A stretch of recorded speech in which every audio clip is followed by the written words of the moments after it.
ફસાયેલી નવસારીની મહિલા ઘરે પહોંચી છે। સુરત એરપોર્ટ પર મહિલાએ જણાવી છે આપવીતી એજન્ટના કારણે બેલારુસમાં ફસાઈ હતી। સ્ટ્રોબેરી પેકિંગમાં 50 થી 60 હજાર પગારનું કહીને મોકલી હતી અને બેલારુસમાં જઈ તબેલામાં કામ કરાવ્યું। રહેવાની પણ યોગ્ય સગવડ નહોતી। ભારત પરત ફરીને ખૂબ જ ખુશી થઈ છે। પરિવારને મદદ કરવા બેલારુસમાં નોકરી કરવા માટે જવાનું પસંદ કર્યું હતું। એજન્ટોની લાલચમાં આવીને કોઈએ વિદેશ જવું નહીં તેવું હવે આ મહિલા કહી રહી છે। જેમને જેમને પણ વિદેશ જવાના અભરખા છે તેમણે આ ખાસ સમાચાર જોવા જોઈએ।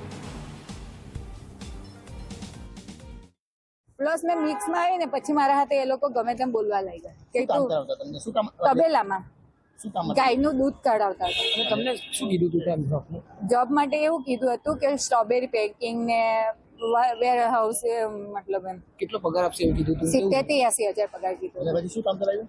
8 કલાકના ને તબેલામાં દૂધ કાઢવા મોકલી આપ્યા। અમે કઈ ગાયનું કરવા નહીં ગયેલા, અમને કઈ કામ કરવામાં અમને વાંધો નહીં હતો ને જે કામ કરવા માટે જ ગયેલા। અમે છોકરા મૂકીને શાના માટે દેવું કરીને ગયા? અમે બી દેવું કરવાનું। હવે અહીંયા હું આવી છું, દેવું કોણ કાઢવાનું?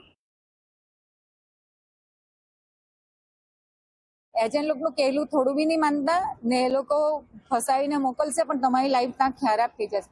આજે જ મને પ્લેનમાં પંજાબના ને રાજસ્થાનના ને છોકરા લોકો સ્ટુડન્ટમાં ગયેલા ને એ પોતે કહેતા હતા કે તાના વ્યક્તિમાં 40,000 ને 50,000 પગાર નથી તો આપણો તો હું અહીંયા આટલો બધો એવી રીતે મને ગુટ કરીને લોકો મને આજે એ કરતા હતા। ત્યાંની સરકાર બી મને એમ કીધું કે તું સરસ છે છોકરી, તું આટલું ટસર કરીને રહી છે અને અહીંયાના મને ટોર્ચર કરતા છે। અહીંયાના જે એજન્ટ ને વિપુલભાઈ ને એ લોકો મને ખોટું ખરાબ બોલતા છે એમ કે તારી છોકરી તું તારી સમાજમાં શું પણ નામશે, આમ છે તેમ છે એવું બધું મને આજે ફોન પર બી કહેતા હતા।